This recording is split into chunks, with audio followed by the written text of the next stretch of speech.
everybody. Welcome to Amateur Cast, where we act like we know what we're talking about. My name is Sebastian Limon. I make videos on YouTube for Abdel Entertainment and other things, and I am joined with two great friends of mine, Kolby Leapies. Hi there, everybody. And Alex Papke. Hi, everybody. Guys, we are on episode 3. I am proud of us. We are keep going, even though, again, no one is listening.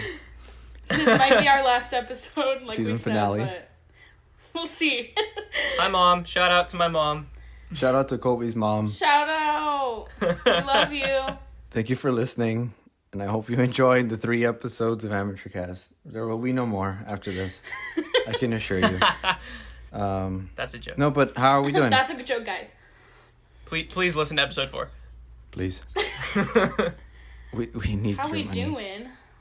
Yeah. Pretty good, honestly. I mean, not much to do, still quarantine, but Yeah. we're hanging out. Yeah. I hear that we're like not that far away though from like actually being out of quarantine, which is good. Hopefully. Hopefully. And then we could record in the same room. Yeah. That would be amazing. If you can't tell from those listening, yes, we are not Yeah. in the same room. Oh no, you ruined the magic! Oh no. We Oh are definitely no! social distancing. Just like Yeah. Kermit the Frog is not a real frog. Wait, It's not? hold on, pause the podcast. What are you talking? Wait. What do you mean? Oh, Wait. wait. I like run. I just Like, you bolt. hang up. Yeah, I just hang up. I'm like, wait. You're like, thank you guys for watching. Thanks for watching. Kermit's not I mean, real. listening. And bye. No, But one upside of quarantine for me, at least, has been having so much more time to watch movies, because now I don't have to, get up for school every single morning. So I have been staying up late doing a lot of double features. I've done like at least 2 double feature nights a week for the last month or so. It's been very fun. I've been catching up on my watch list a lot. awesome. Yeah. So is that the maximum amount you've watched in a week? I mean, in a day is 2? I think, like, ever in my life, I've watched, like, 3 or 4 movies in a day. But usually I don't have the attention span for that. That's true. We did watch, like, 4 movies in one day. Or at least 3.5, because we did not finish year 1. Year 1. No, that's awesome, bro. Do you, like, not wake up for school? Like, you guys don't have Zoom calls? Well, I do, but it's not every day. It's, like, Monday, Wednesday, Friday. Oh, okay. Yeah, me too. Yeah. It's not, like, So early then- in the Like morning? once a week. It is, but it's on Tuesdays and Thursdays I can sleep in, so Nice. Monday and Wednesday nights I'll stay up and watch a bunch of movies. Sweet. Yeah, I get Yeah, that. that's the jam. What about you, Seb? How you been? I've been okay. Yeah, just, I'm not gonna lie, there are definitely moments I'm like, crap. Someone would be nice. It would be nice to have someone with me here. You know what I mean? Like, or just to Yeah. be with someone. Yeah. And for those who don't know, I'm a major introvert. I really prefer to be on my own and just watch a movie, or like that's my ideal weekend. But I'm at the point where I would like to be with friends. Yeah. Yeah. I thought you were gonna say, if anybody doesn't know, I'm majorly single. I thought so too. I That thought you were too. gonna say I'm single. Majorly single. We all are, And I was except like, for same. Kolby. Kolby. All of us except one. Well, me and Seb have been married for some years now, but that's not recognized in most countries because, we're wanted, so... convicted felons, so... Hey, so am I. Oh, But, really? We have so much in common. Don't have give so much yourselves away. Speaking of convicted felons, we watched Portrait of a Lady on Fire. How is don't that know what that related at means. all? Definitely not a segue. Name one convicted felon in that movie. The painting, I don't know. The painter, what? The girls in the beginning of the movie, I don't know. Yeah, they definitely did The something. students. Students, gosh. yeah. The students. Well, yep, ladies and gentlemen, today we are going to be talking about Portrait of a Lady on Fire, because that is a movie that came out last year that we felt did not get enough attention, but was like really, really cool and revolutionary, and we just wanted to talk about it and kind of shed some more light on it and hopefully get it a few more viewers. or at least get our moms to watch it, I guess. She already did. My mom watched it. Wow, really? Nice. It's a little intense. Yeah, that's a little intense. And then after Portrait of a Lady on Fire, we're going to be talking about our favorite movies of last year, of 2019. We're a bit late. We're like 6 months into 2020 already. But you know what? That means that we've had more time to think about them and analyze them. And I have flip-flopped on which one is my favorite like 4 times, but I landed on one yesterday for this podcast. Literally yesterday, yeah. this psycho. Literally yesterday, I texted these guys like, hey, I know you've been preparing for me to talk about this other movie, but here's a curveball. I'm going to talk about a different one. Jerk. But Yeah. it's okay. No, it's wonderful. What do you guys think of... By the way, this is non-spoilers for Portrait of a Lady Yes. on Fire. It's on Hulu if you have Hulu. Watch Yes, it. we And it's going to highly be recommend on that you watch it. Criterion Blu-ray in the summer, I think. Ooh, that's So, cool. That's exciting. Ooh. Criterion, God bless them. No, but yeah, what did you guys think of the movie?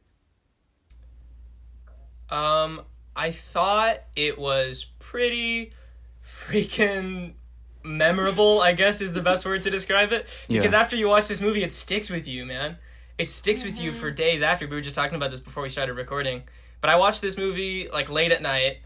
I think I started it at like midnight the first time I watched it, and I was like, why did I do this? But I went to sleep afterwards. I was like, that was pretty good. I woke up the next morning and I was like, whoa, I can't get this out of my head. You know? Mm-hmm. It just sticks with you, and I feel like it's visually so memorable because it has such like stark colors and just such beautiful cinematography. Almost every shot yeah, I feels just like a feel like- painting in itself. Yes, absolutely. It's pretty great. Which is obviously relevant to the Yes. subject matter of the movie because it's about a God. painter. Whoa! Spoilers. Purpose. I think we can get a little bit more spoilery than it's about a painter. It's about a portrait. And guess what? She might be on fire. She is on fire. She may or may not be on fire. At some point in the movie, she might just combust. Oh no. She might just combust. No, Be but ready. people say that about many shots and beautiful cinematography in movies that they look like paintings. But for here, it was clearly purposeful and clearly Yeah. trying to emulate the look of a painting with everything Right. looking flat and just the vibrant colors and just so much density on what's on the screen. It was, and not only that, like I really appreciated. It reminded me a bit of like the filmmaking of Call Me by Your Name, where the filmmaking is not trying to call so much attention to itself. It's more about what's present, and what's being filmed is enough. You know what I mean? You don't need Yeah. these crazy transitions. Not that these transitions are bad. Obviously, there's filmmakers like Edgar Simple. Wright who does great transitions, or like Sure. Martin I love Scorsese those.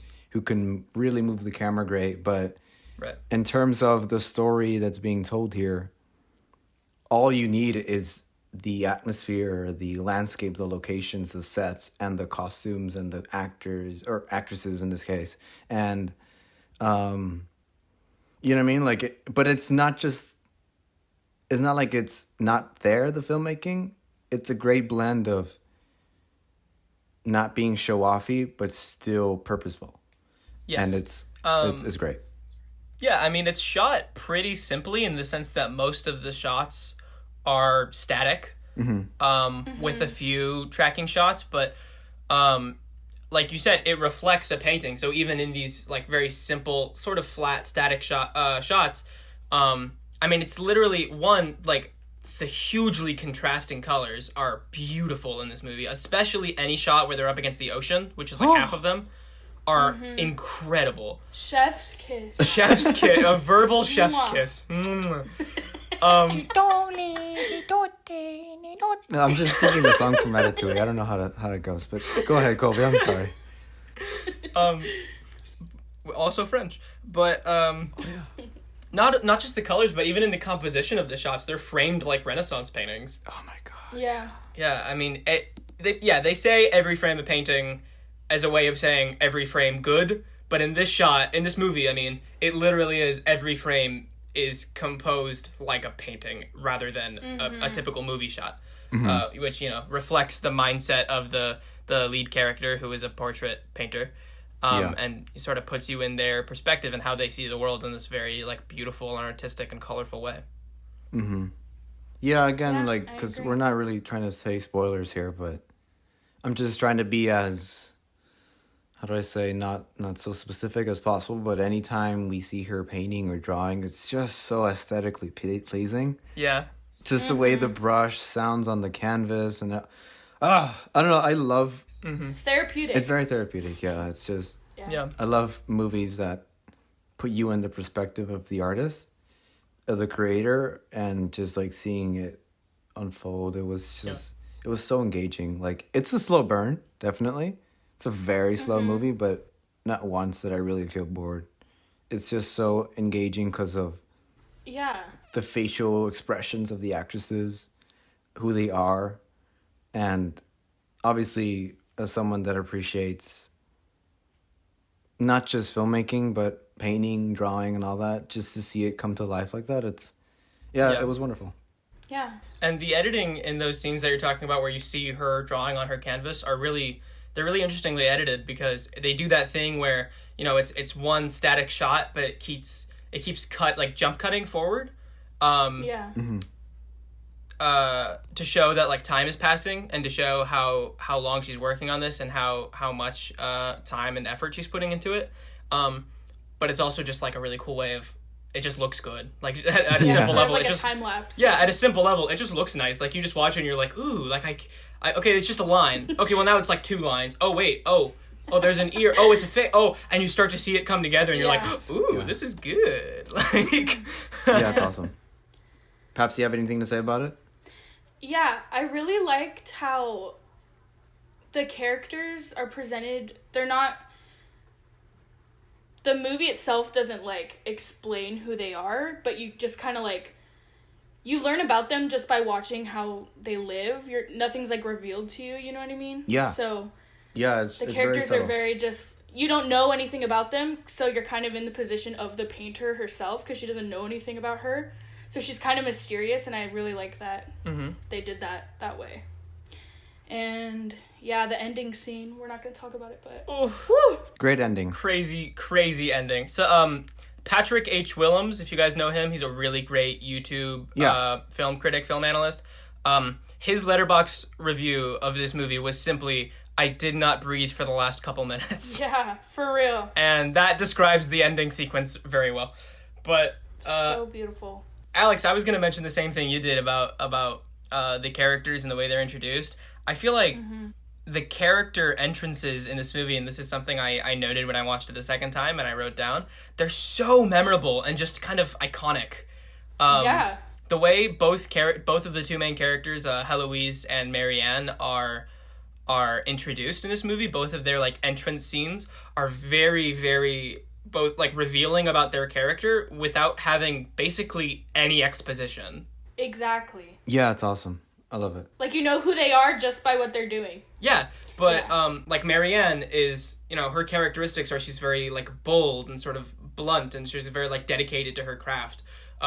So the very first sequence of this movie, one, you see her teaching an art class, which you go, okay, she's an artist. But then you see her, this isn't a spoiler, but she's on a boat, and she drops her canvas off the side of the boat, and it goes into the water. And she's in, like, this big, like, beautiful, poofy dress, but the other guys on the boat, like, don't go for it for her. So she just, like, okay, she rolls up her sleeves, and she jumps in the water and goes to swim and get it. Doesn't hesitate. And the waves are, like, harsh in this scene. Like, they make an effort to show you that first. But, yeah, she's very, like, bold and determined to get done what she's going to get done into, like, to her craft of painting. And then Heloise's reveal is this very, like, she comes off as, like, mythic, because for the first couple scenes of the movie, they keep talking about her, but they won't show you to her, or they won't show her to you. And there's even a scene where the third main character walks in, who I think it's Sophie is her name, the servant girl? Yeah, I think so.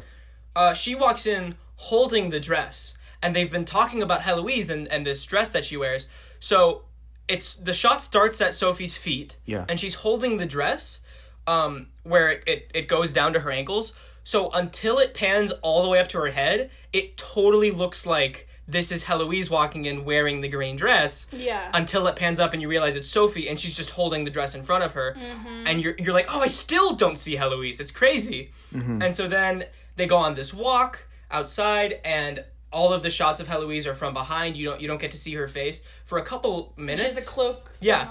But then they slowly show you more and more of her, like her hair and then her ears. Yeah. And so it's building up to like, who is this person? And then she starts running, which sort of, again, not going into spoilers, but sort of throughout the movie reflects this general theme of how she desires freedom from being trapped in this house for so long.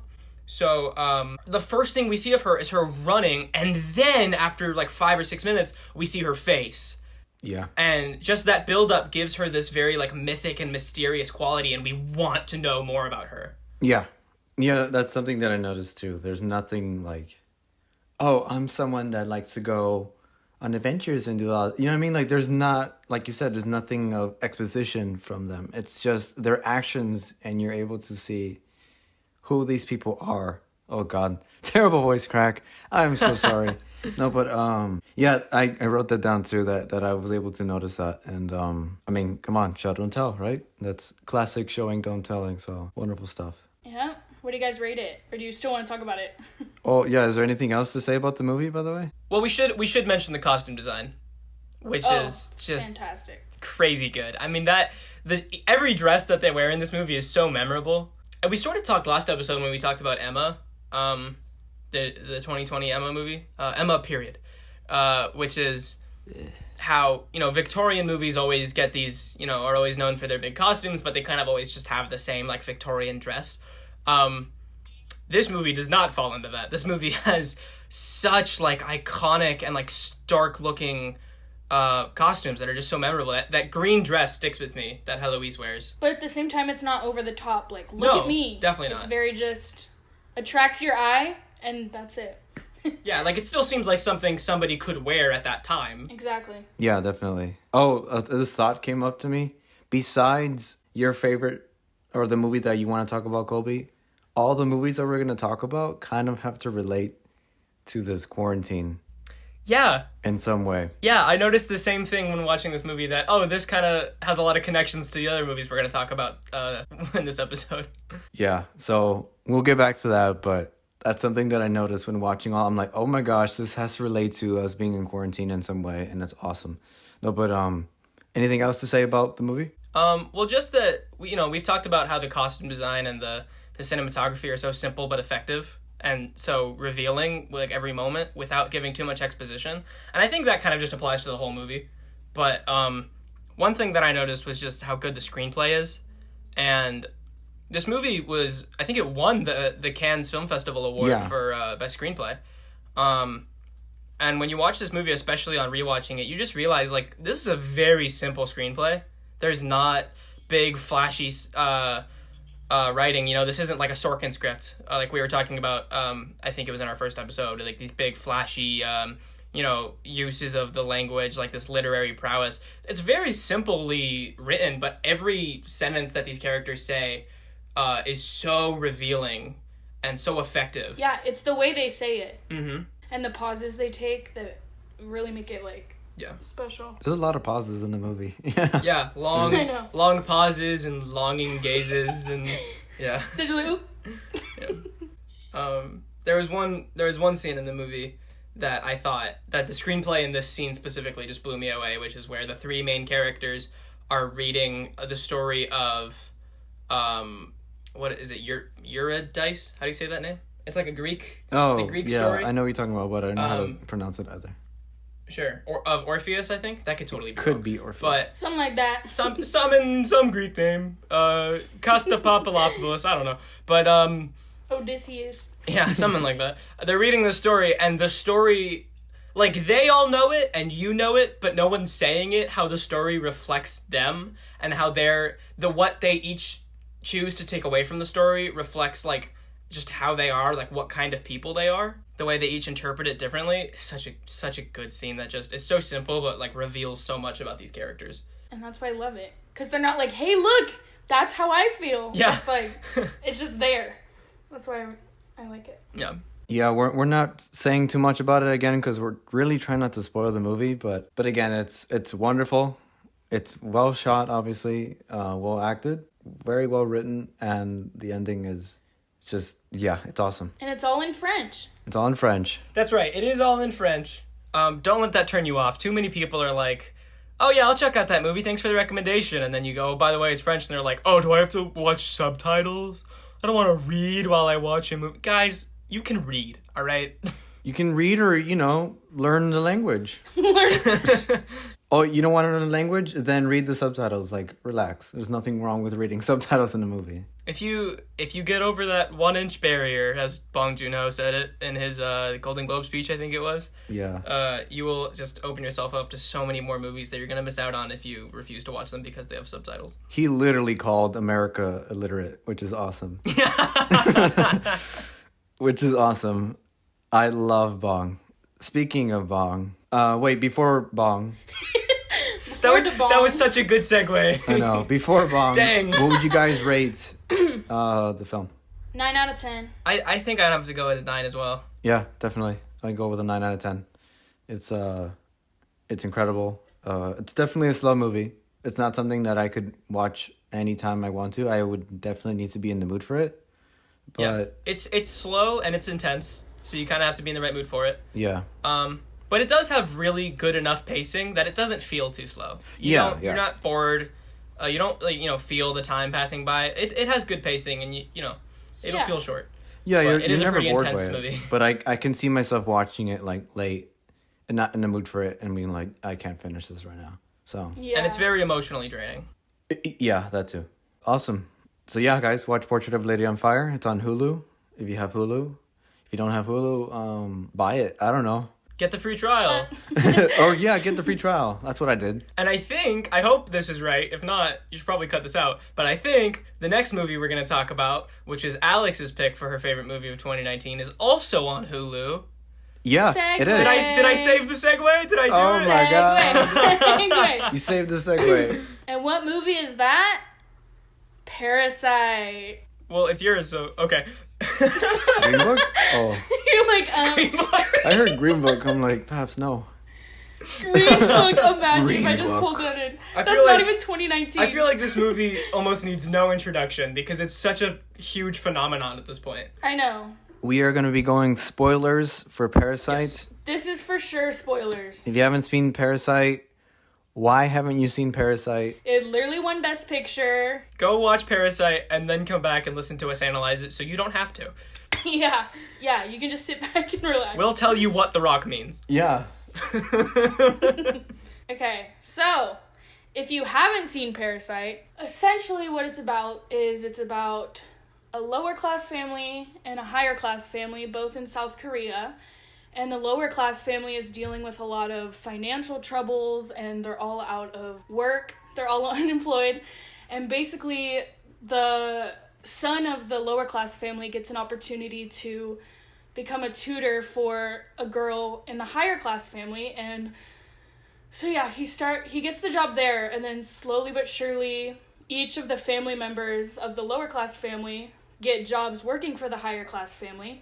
But the thing is, no one in the higher class family knows that the lower class family is related. So all their employees aren't related. I mean, are related, but they don't know that they're related. So it's this big facade. They're, slowly infiltrating the higher class family. Yeah, exactly, without them knowing. You could say they're a parasite. Oh! Roll credits. That's the podcast, Spoilers. everyone. We did it. We Just analyzed kidding. it. Thanks Thank for watching you. and listening. Okay. Goodbye. Yeah. Damn. But anyways, yeah. So stuff goes down and it gets pretty A lot intense. of stuff goes down. Yeah. Stuff goes downhill And real it's- fast. real fast. They learn some secrets that aren't so good that impact both families. But why this is my favorite movie of 2019 is probably, I mean, the subject matter. It's just really unique in the way of like kind of the theme and what it says about society.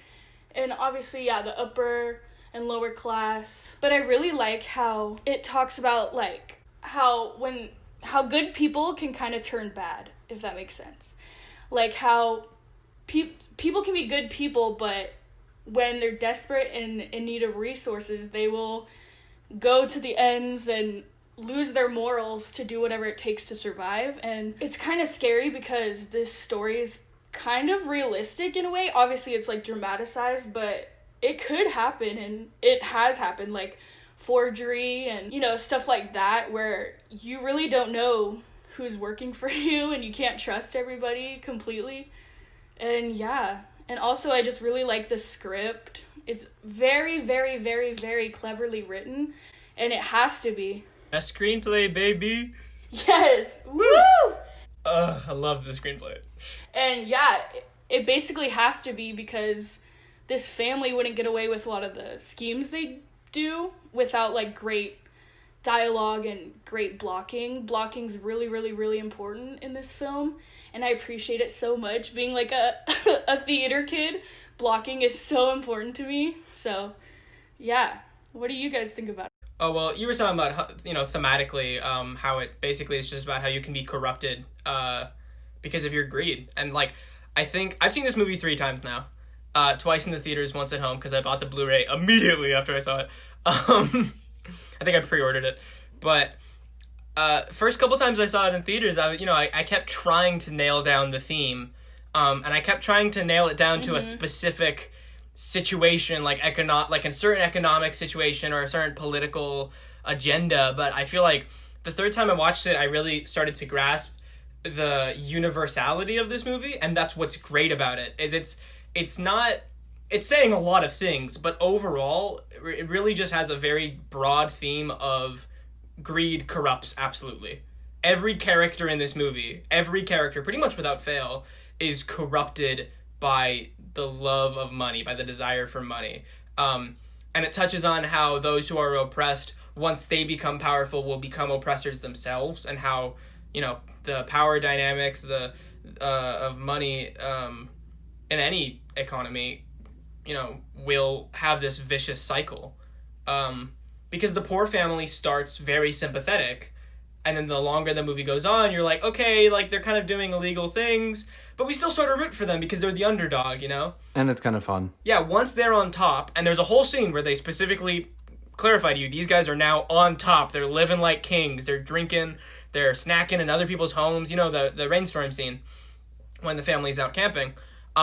Suddenly they meet a family below them. So they now have power over a family like this other family once had power over them. And they become just as cruel, and, you know, they have the same sort of superiority complex, and it's just about how, you know, that power corrupts absolutely. The oppressors, or the oppressed, have gained power and become the oppressors. No, yeah. And the screenplay, like you said, is so interesting in the way it's structured. I know. It's so funny. It's so thriller. It becomes scary sometimes. Action, it's like what? The genre changes so many times, but like naturally. Like whatever emotions they're feeling, you feel too. And there's one big shift moment sort of in the midpoint of the movie. Kind of at the exact midpoint of the movie, actually, where the first half of it is like a very funny satire. And then really quickly, it shifts into a very intense thriller. And what's great is that the comedic satire still has thrilling moments, and the thriller still has comedic moments. Yeah, so there's just like this consistent tone, but different level of genres at play here, which is Yes. a lot of Japanese films are really great for. And, This is a Korean movie, though. Or, oh my god. You know what I mean? A lot of the foreign films, I mean. Like, a lot of more foreign films just seem to know how to blend genres more than at least American films can do. But, not in all cases, obviously, but I've noticed that with the films that I've seen personally. But one thing that I loved about, like, as you were saying how the poorer family kind of become, you know, at some point they become corrupted a bit. I love how the rich people here aren't like bad people. They're not. Sure. They're just rich people they're really who nice are people. completely distant from reality. But they're not bad people. They're good people. They're privileged and they're ignorant. Yeah, but they're not like evil. They're not like mustache twirling. Yes, they're not. hating. Yeah. They're just, you know what I mean? Like, same with the poor people. They're not like completely sad or oppressed or any. I mean, sure they are in the terms of their wealth and in terms of where they live, but in of who they are, it's very. I don't know. Like there's nothing stereotyped in the movie at all, which is what I love about it, and it's very subtle. And when I meant that all these movies besides Kolby's Ferret, we'll get into later, has like relates to the quarantine times. The scene when after it rains, when the father and the two children leave the house and it starts pouring all over their home and flooding their home and the streets. And for the rich, it's kind of like it's nothing for them. It's just another night of rain. They enjoy it. Yeah, they enjoy it. Yeah, She wakes up pleasant. saying, "Oh, look at how beautiful it looks. Let's have a party. What a blessing this rain was." And for the poor, that was the worst thing that could ever happen to them. They lost their homes. They had to but they had to sleep in that gymnasium, pile up all the clothes, which kind of reminds me of how we are now with this quarantine. Some people are kind of enjoying themselves in this quarantine, being inside their homes, allowing time for them to grow, to artistically express themselves, maybe even get financial help, you know? And some people, this is the worst thing that could happen to them. They have lost their jobs. They are in homes that people are broken homes, people that are abused. You know what I mean? Like some people escape their homes. Some people do not want to be at home because they're abused or it's just they have no food. They're just not connected with their families. Yeah. And it just reminds me of like the celebrities singing Imagine.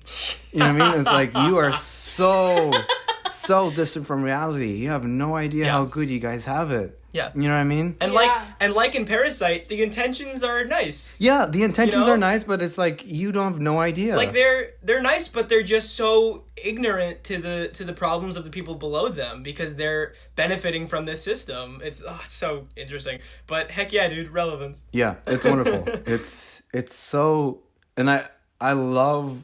God, there's just so much to love about the movie. I just love how So much. Not only in the beginning, like you said, it starts off like this fun satirical movie about, I don't know, what would you say? It's kind of a comedy of manners. It's right. Well, I would say for the beginning, it's sort of a reverse comedy of manners because really it's about the poor family. And then when they enter the rich family, there's a lot of comedy that comes from the mother being kind of ditzy. Yeah. And the way that they lie about the son when the daughter is like, oh, that's the schizophrenia corner of the painting. Like, that stuff kills me. Dude, that part has me rolling.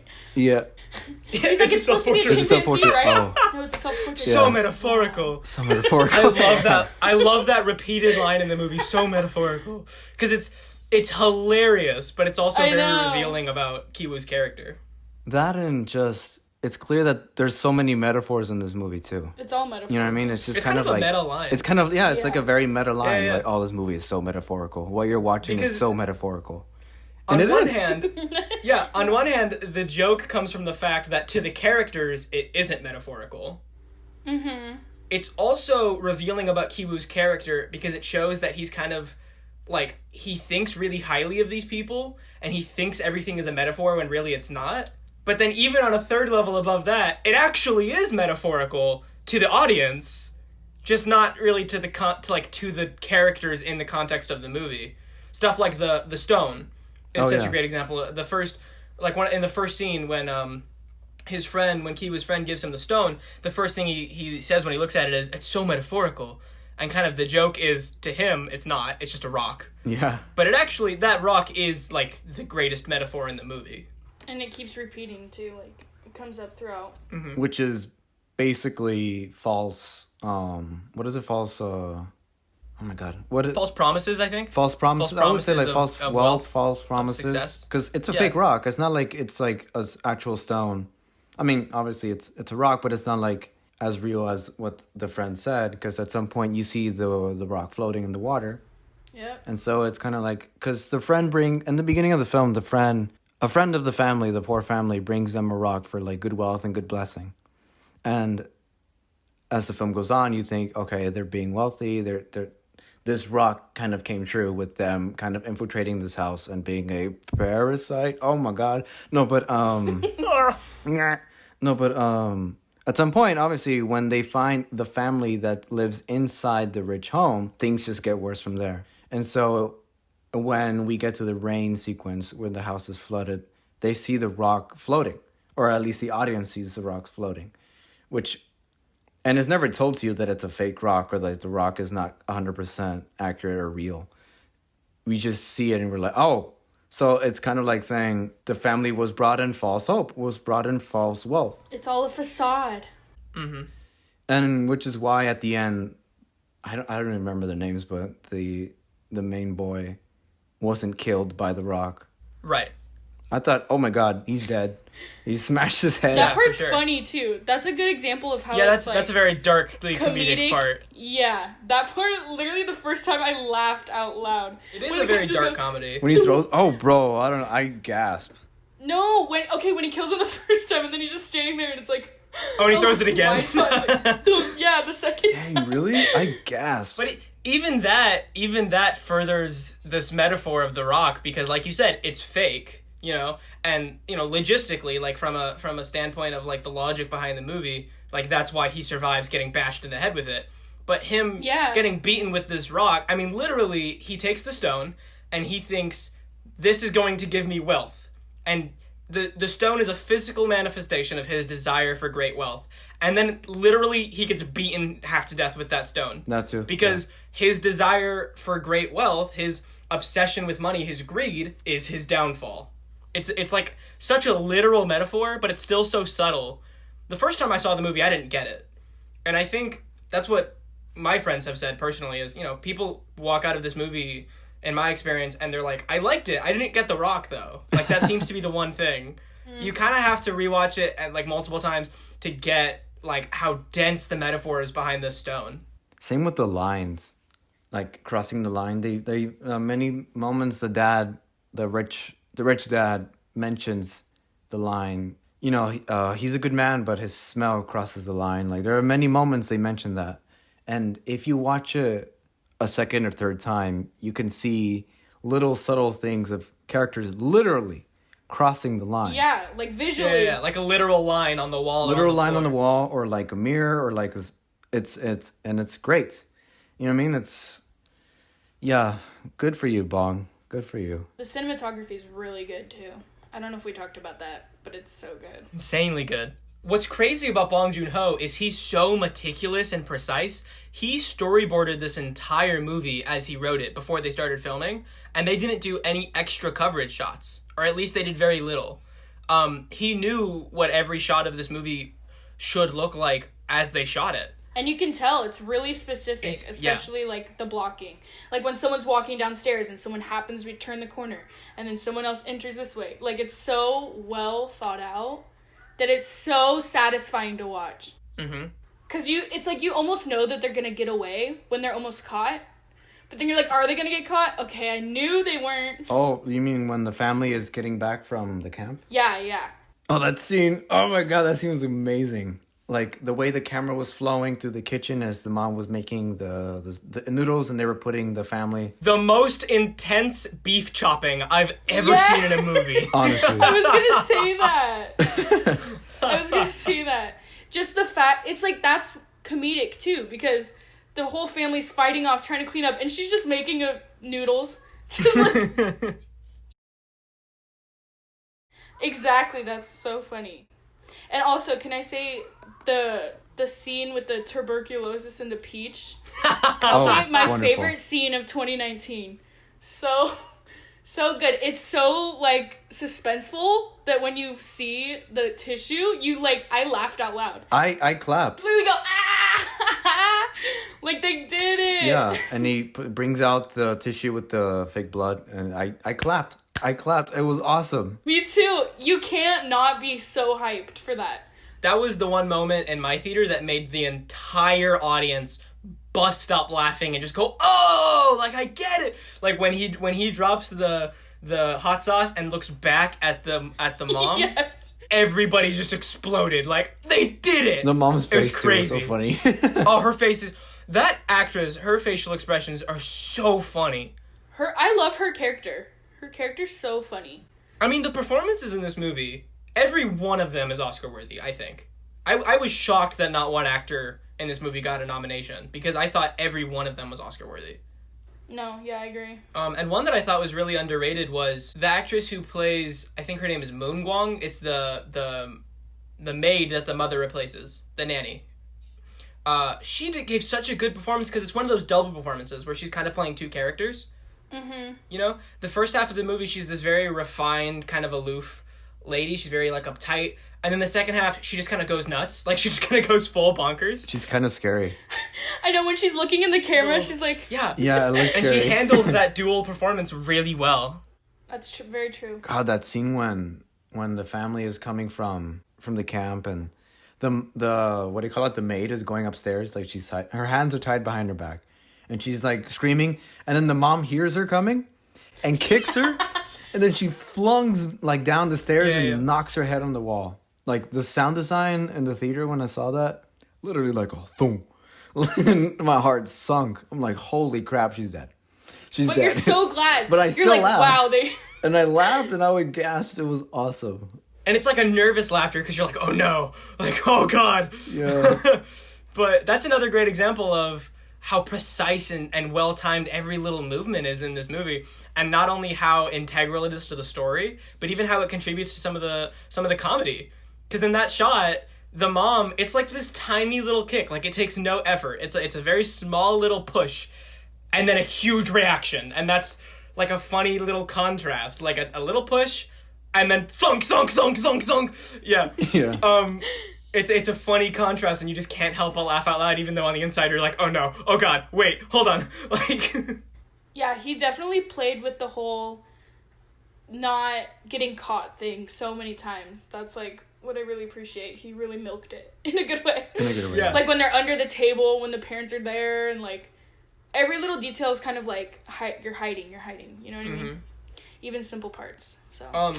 And the under the table is a really good example of something Bong Joon-ho does in this movie, which is crazy to me. I've never seen another movie really do it to this extent, which is he uses, like, vertical levels to represent the characters' like statuses and like who has the power in every scene. Yeah. Even their houses, like their house is literally under the street, right? And then of the course, rich like is up on a hill. Mm-hmm. And then the even poorer family of Moon Gwang and her husband live like deep under the basement down this like long flight of stairs. It's not just their homes, but again, like in the table scene, they're literally under them to the point where they're not being seen, and it's almost like they're being like quote unquote stepped on, like they're bugs or they're rats, right, by this rich family, who like has sex on the couch like right above them. Like that scene was disgusting. Awesome. Mm-hmm. It was it's so disgusting, weird. but you're like scarred, but like in a good way. Well, so because you're weird, feeling just so, as humiliated and grossed out as they are. Yeah. They be some freaks. Yeah.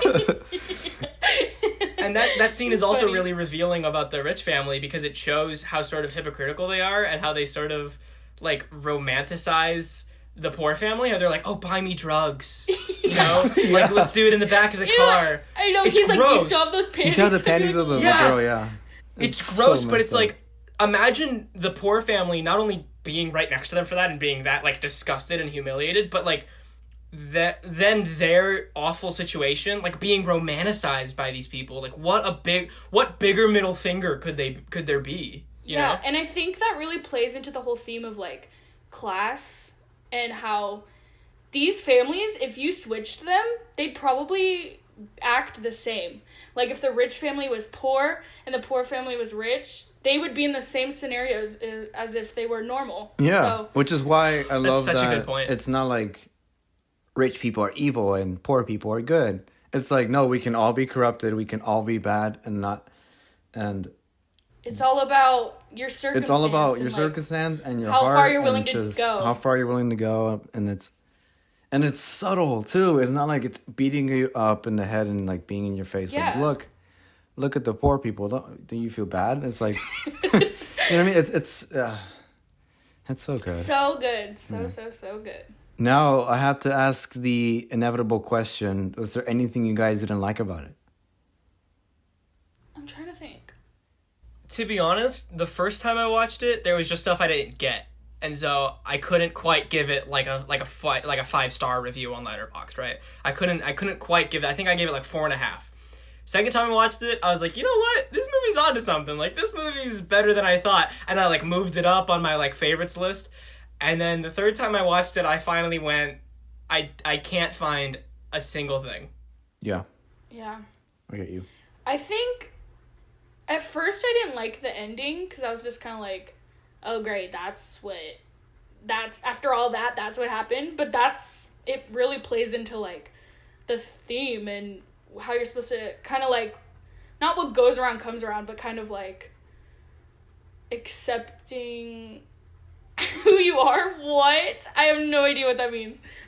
No, I get you though. I get what you mean. Yeah. You know what I mean? Like kind of your situation sometimes can be inevitable, and I don't know. Mm-hmm. You know what I mean? That doesn't make sense. Yes. That sounds so like pessimistic, but I mean, he ends up, spoilers, he ends up being like even lower than he already was. You know what I mean? Yeah. So that ending where he goes back to find his father and he buys the house when he grows up, do you guys interpret that as his fantasy or a glimpse into the future? Fantasy. Me too. See, I think it's a fantasy. I don't think that's going to happen. Yeah. He's way too far for that to actually happen. Yeah, I think it's a fantasy as well. And I think the last shot is indicative of that, when it cuts back from that fantasy to him in the present, and he's still, he's looking up, but he's still below. Yeah. Mm-hmm. And it's so good how he says, but until then. And then you're like, oh. Like when he looks up, I get the sense that he knows what he has to do, but is it actually going to happen? Like I got that from his face. It's like, I don't know. The dad's going to be there he might even die down there and stuff. You know what I mean? Like it's a sad ending, but I think it's the most appropriate way to end that kind of story, honestly. Mm-hmm. Is there anything else we have to say about Bong Joon-ho? I mean, Parasite. I think the more you watch it, the more you'll, like, appreciate it. Like, I feel like the next time I watch it, I'll catch even more things. Where I'll be like, wow. Like, I feel like there's kind of a lot of little Easter eggs. Like we said, like, crossing the line and the rock. Right. So I feel like there's some that we still don't know about that we will in the future when we watch it. So what do you guys rate it? 10 out of 10, baby. Yeah. Me too. Total 10. 10 out of 10. Total Best Picture. Much better than Green Book. Definitely. I'm glad this won instead of 1917. I would have been very upset if 1917 won, but I'm glad. I did like 1917. I wouldn't have been mad. I like it too, but Parasite is much better. That's much true. Better. 1917 is it's a little schmaltzy, but we can talk about 1917 another time if we ever bring schmaltzy? it up. You mean so. Like the Lighthouse?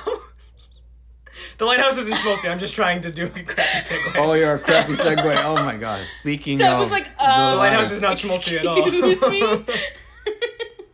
Speaking of the light, let's talk about the house. Marriage Story. Yeah, I'm just saying. No, what is the next film we were talking? The Lighthouse. It's my favorite film of 2019. If you are my friend, if you are my family member, if you know me, you know this already. I literally go up to you and say, watch The Lighthouse. It's on Amazon Prime, watch The Lighthouse. And then I leave. Because I love The Lighthouse. Yeah, sorry? Fun fact, we all saw this movie together for the first time. We did. We saw true. it at the ArcLight. And I can personally confirm, this is a true story. After we saw the movie, Sebastian did not speak a single word for at least, 4 minutes. No, more. It was 15. It was 15. We walked out of the theater and into out of the building to the sidewalk. We're walking back to the car, and me and Alex are literally going, Sebastian, what did you think? Did you like it? And he was just like, give him a minute. He was just still processing. Mouth open. Yeah, mouth open. Sebastian, like, I remember him being so struck by this movie. And I loved it, too. It was great. I saw it 4 times in the theater, I think. Really? Yeah. In theater? Oh, yeah. Wow. Yeah. I paid didn't know that. every time to go see it again. 4 times. I loved it even more each time. I've probably seen the film a total of 6 times. Probably. Or 7. I don't know. But for those who don't know, The Lighthouse is a film from Robert Eggers, who directed The Witch, which is another great film. And it's about 2 lighthouse keepers, or wickies, Robert Pattinson and Willem Dafoe. And they are basically to take care of the lighthouse for 4 weeks. And we watch them go mad. And it's wonderful. And it's the best acted, the best shot, scored, and just overall polished film of all time. Okay, I wouldn't say that, but it's I genuinely would call this film a masterpiece. It's not, and I mean, for me personally, it has everything that I want in a movie. It's funny. It's stark. It's creepy. It has brilliantly acted. There's so much attention to detail, and much like a film that I noticed was very similar to it, like The Shining, there's so much you can get out of it. It's pretty crazy how similar it is to The Shining. Yeah. They're about people in an isolated place going crazy, and at even some point, Willem Dafoe chases Pattinson with an axe, like how That's Jack true. I didn't Nicholson think of that. chases his kid There's with a an lot of axe. comparisons. That was probably like a intentional homage from Robert Eggers. Oh, totally. And much like like I said, like with The Shining, there's so much you can get out of the movie, but it still works on its own as a story about 2 guys going crazy, and it's I adore this movie. What do you guys think of it? It's my favorite hyper surrealist nightmare fuel black and white masterpiece. How many have you seen? Probably just the one. Yeah, I mean, this movie's insane. Like, it's genuinely extremely surrealist. It will give you nightmares upon nightmares, but you'll enjoy them. They'll be fun nightmares.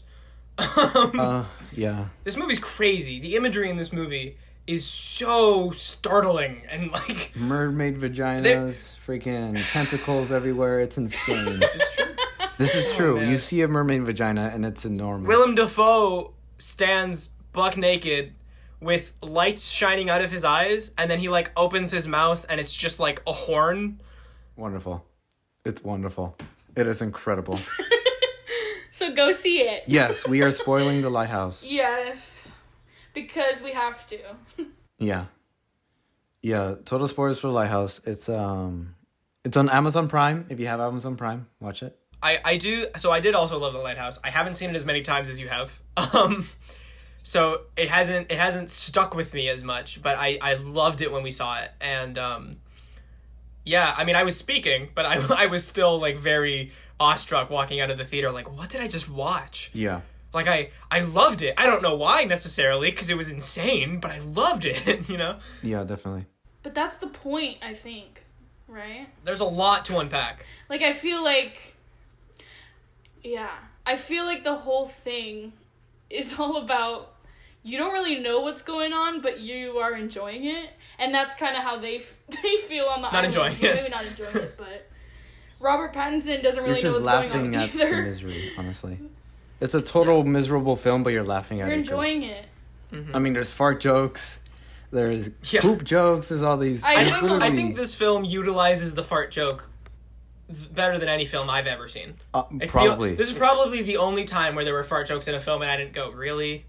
Come on. Honestly, You know? Because I they work in this film and they kind of have a purpose. Yeah, it's which for is one weird to say. to make it funny, and two to represent just how disgusting Defoe's character is, Yes. and how much of a nightmare it must be to room with him. So, I think comparing this to The Shining is a really good point that I hadn't thought of, actually. Because there's a million things going on in this movie, a million different metaphors and allegories, and I don't think either movie are meant to say one thing, to have No. one theme.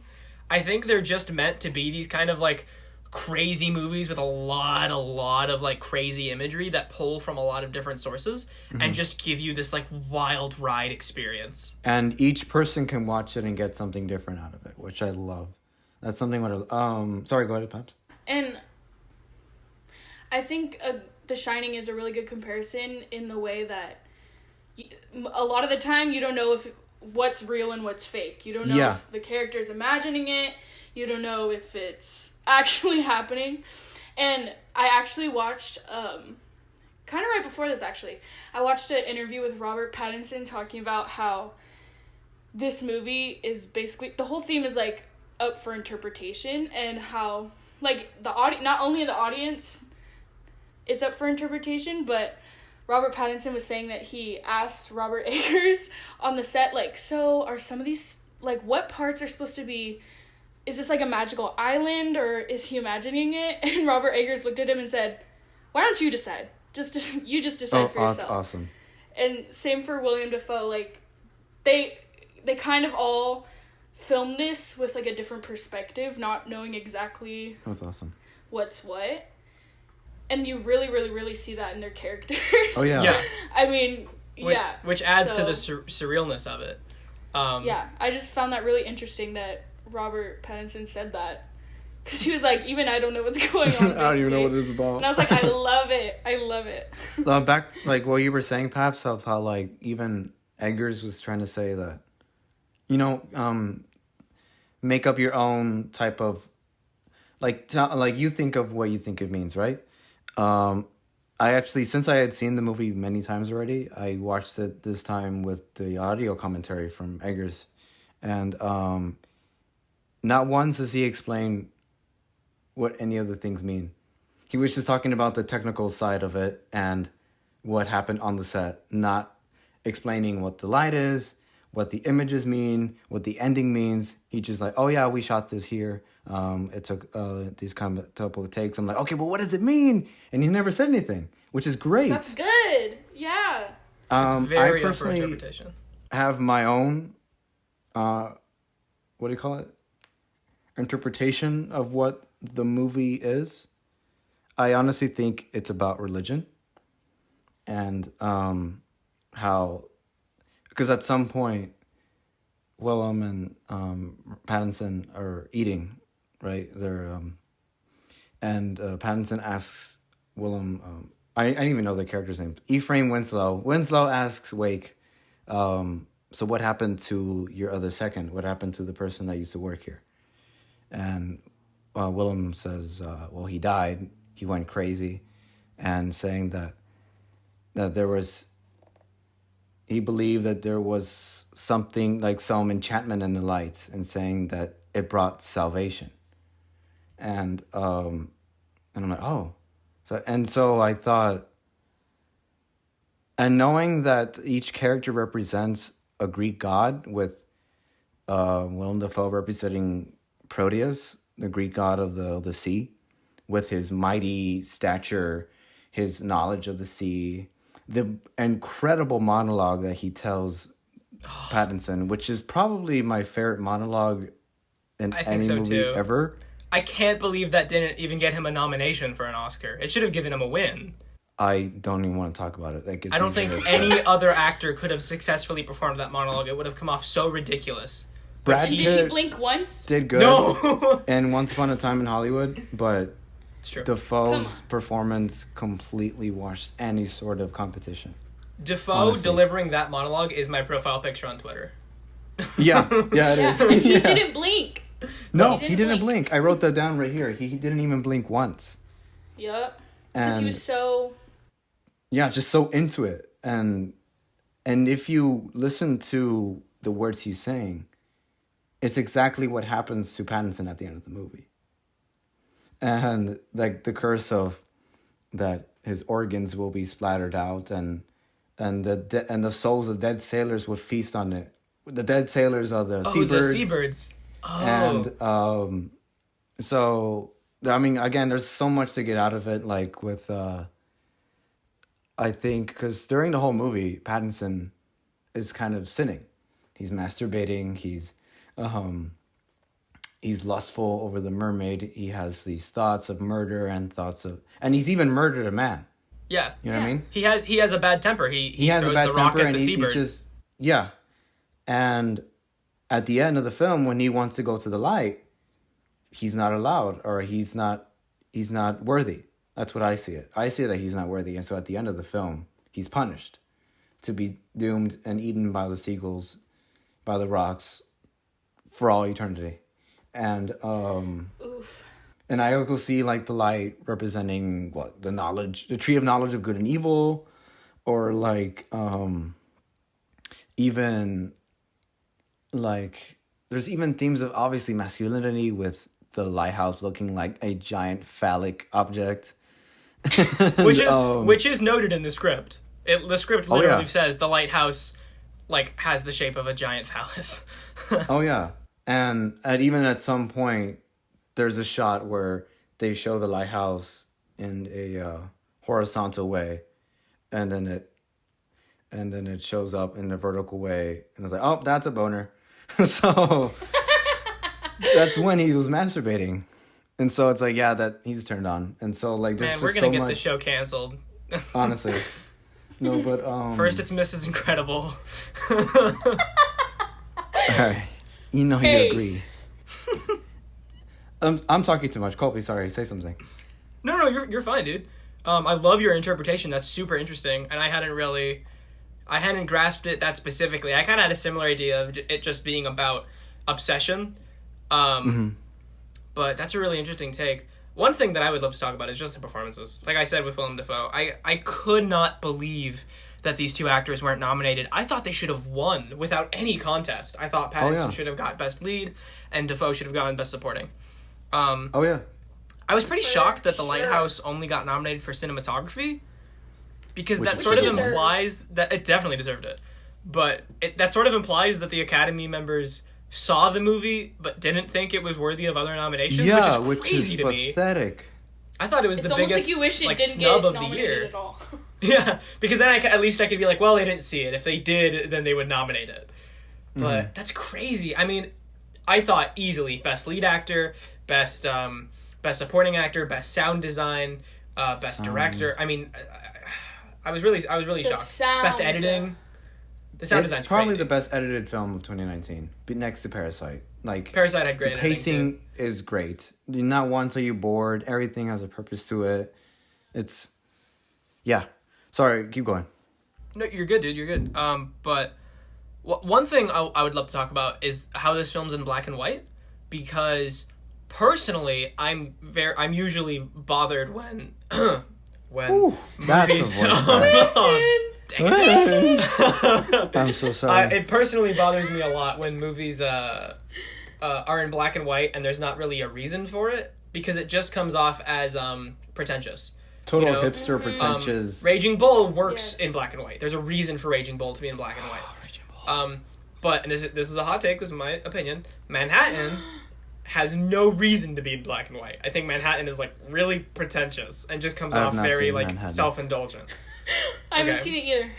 Okay. Well, so it is no, Woody no Allen. I hot will, take. I'm I not will getting in a fight trust your here. opinion. But if you want to fight me, tweet. No, don't do that. But this movie, like, kind of has to be in black and white, because I think if it was in color, then the location where they shot would look too pretty. And like, No, that's what I was gonna say. Yeah. It really exemplifies the like gloominess, you know. it's interesting because usually you want your movie to look beautiful, you know? Like if you're gonna shoot in this beautiful like island with like these like bright blue seas, like yeah, like capture that. That's awesome. But this movie does the opposite. Like this movie is ugly, not in a way that represents a cinematographer who isn't good at their job, but in a way that reflects how the director was so intentional about. The audience needs to understand that Robert Pattinson's character's situation, being stuck on this island, is hell. Yeah. Yeah. It's his personal hell. It's gloomy. It's gross. It's grimy. The scene where he takes a bucket of poop and like goes to throw it off the cliff, and the wind I blows love it that. back in his face, He's and he just starts screaming. Scream. Fantastic. It's so It's a good. great scene, and like the whole movie being in black and white makes it feel so dark and grimy, and it also just reflects the time period because also the aspect ratio reflecting just how photos. that's what I was looked in gonna that time say. period. Not only is it in black and white, It's filmed with black and white negative, with old-timey lenses made in the 1890s, and it has a 1:19.1 aspect ratio. So the second that you see the film, you feel like you're immediately transported back in time. You know what what time you're supposed to be at. Yeah, like you don't feel like you're in 2020. You feel like you're back in the day in the 1890s with these characters. And you feel the grossness of that and the griminess and the... Yeah, you see every pore, every pimple, every little spot on their faces, all the close-ups. The close-ups here in this film are, by the way, some of the best. They're very Bergman close-ups. All of the framing. The framing of the shots is all purposeful. Yeah. And what I love about it is that while it is very masterfully done, never do you feel like Robert Eggers is looking down on you like a filmmaker. Because it's like, there's fart jokes.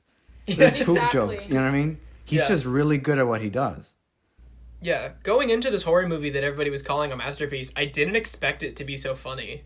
But it's really funny. There's a lot of great like dark comedy in this movie. Like when, obviously the sequences of them drunk. Yes. It's awesome. Hilarious. I love the cutting to like it cuts to them like probably the first time we had a laugh out loud moment. I remember Paps and I like laughs a lot was when Willem Dafoe was trying to tell him a story of when he had slept with what is it? Oh my god. With a nun. And a pretty lad she was. And they were smoking everything and they were clearly drunk. I remember. Just the cutting of it was great. Perfect comedic timing. And then of them dancing. Robert Pattinson literally spazzing as he's dancing. And then it cuts to them like basically slow dancing, which is perfect. They did not have to go that hard in that scene. They were like hard. Both of those actors kind of went through hell to make this movie, and I just respect that so much. Yeah. They both committed so hard. I mean, the scene where Robert Pattinson's character walks through the freezing cold water at midnight, he did that for real, and he did like 25 takes or something like that I read. I don't know the exact number, but he did a bunch of takes. Like, he kind of put himself in a lot of pain. There's a scene in this movie where Willem Dafoe, on camera, straight up gets buried alive. Yeah. I mean, best buried alive scene since Kill Bill 2. In his mouth, in his nose. It's, yeah. You're just it's watching so hard to cringing. Watch. It's gross, like a car crash. Honestly. It's like a car crash. It's so like, I don't want to look, but I can't look away. You're just like, it's going to go in his mouth. You can literally see a clump of dirt like hit him in the eye and him like recoil. He's like, oh god. Like, that sucks, dude. That's awful. And at the end, when Pattinson goes to the light, just how much he screams, like, it's hard to get to that level of insanity. Yeah, without it coming off as ingenuine. Yeah, like, the sound was actually, like, creaking. Or, like, what is the term? Like, the sound was, like, all buzzy. The bass was, like, all the way up. Just from his screams. Like, the memes were, like... Yeah, and that's another great example of the sound editing being really good. How it slowly fades out his scream into the that like intense buzz, and you're just like overwhelmed by the sound. Yeah, it's insane. Sound design. Mwah. The sound of the actual lighthouse, or like the horn. Mm-hmm. Yes, it's so good, and it's just blaring the entire time. Yes, but it's not annoying. No, it's not. Like you really notice it. You're just like, there it is. Everything. But it shows that they're stuck there with that noise. Just from the beginning, there's like, I noticed like there's not a single word of dialogue until like 5-10 minutes into the movie, and everything is shown to you visually, like them in the boat, which looks very Murnau, Nosferatu, German expressionist, which I love, and then the great shot in the beginning when you see the lighthouse in a wide shot. And the other lighthouse keepers leaving the lighthouse, they're holding something together, like if they're one person. You know, like it's clear that during these 4 weeks, they've become a team. And whereas Pattinson and Dafoe are carrying their things separately, kind of showing visually work needs to be done for these two to bond. And right in the beginning, when they're eating dinner, there's tension right in the beginning. there's just him being not wanting to drink, and Defoe taking offense to that, and talking, and obviously the hard work and labor that he has put through, which is really funny, but it's also like, geez, like this poor guy has gone through really bad hell, and makes sense as to why he goes crazy. His mind. Yeah. He loses his mind, yeah. But I want to know what you guys think. Do you actually think that Defoe was manipulating him to go crazy? Or was Pattinson thinking he was actually a maniacal person to justify him trying to kill him or him trying to leave the island? Because the first time seeing it, I saw it like Defoe wanting to putting like the mermaid thing on the bed, because at some point in the movie, after Defoe chases him with an axe, that Pattinson goes to him and says, like, I know what you did. You killed your second person. You killed your mate. I saw his head on the crab or the lobster cage, and you influenced him. You tricked him, and you were doing that to me. But I'm free from your designs, he says, and even Willem Dafoe tells him, you were out there right now trying to chase me with an axe and chop me up, and you're like, what? No, you were doing that. Mm-hmm. And so it's both like the audience is going crazy with the character, or like you're not too sure what actually happened. You know what I mean? And I personally at first thought, oh, Defoe was manipulating him to be crazy. But the second time seeing it, I saw or at least thought Pattinson we're in his mindset that we're seeing things that weren't there. And that Defoe was actually kind of not that bad. And ended up killing him mainly because he was already kind of insane. Yeah, what do you guys think? I kind of lean towards a lot of it's in his head. Me too. Like, we're seeing it from his imagination. But at the same time, I'm not sure. And Yeah. that's why I like it. Yeah, it's hard to say, and I think that's the point. You're really confused. Yeah. I mean, the movie really does take you on the journey of the descent into madness with Robert Pattinson in a really immersive way. Yeah, no, Yeah. definitely. So yeah, It was kind of like at the end when they were fighting and punching each other.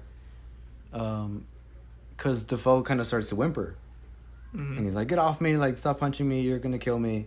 At that point, I was like, oh, maybe we're just kind of in Pattinson's head, and he's picturing these terrible things happening to him. Like, Defoe calling him a dog and stuff. And he's just going crazy, and he's killing him for no reason. But each time I see it, it's different, which I love. And, you can't... But one thing for sure I can always get out of it is the themes of, like, religion, masculinity, and, like, what I think what men think they deserve and what they get and stuff like that, It's kind of Lord of the Flies. It takes two very masculine, at least, they try to be masculine people, and places them in isolation and, like, breaks down and, like, challenges their masculinity. And then, like you said, they end up slow dancing, so. Yeah, wonderful. Do we have anything else to say about the movie?